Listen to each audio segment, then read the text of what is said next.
nimepata salamu. Wanasema tutakubali tukukaa na serikali ikiwa watafanya moja, watafanya mbili, watafanya tatu.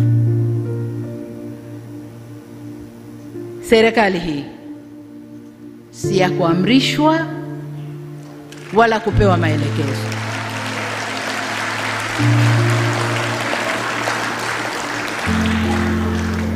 Tumewataka wenzetu tuzungumze, waje kwenye meza tuzungumze. Na nimepata salamu za wengine wanaowapa nguvu.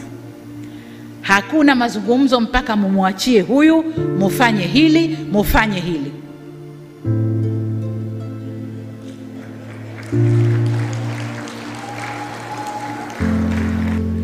Serikali haipewi masharti hayo.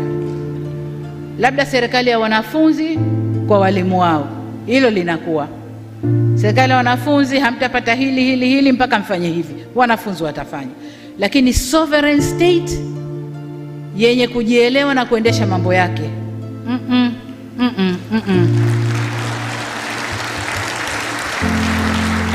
Kama ni Watanzania wa kweli na wanaumwa na Watanzania kama wanavyosema.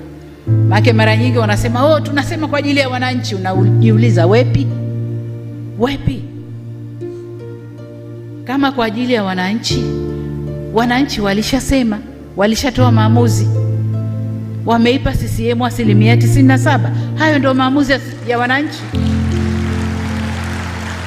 Wananchi wanaowasemea wao wepi?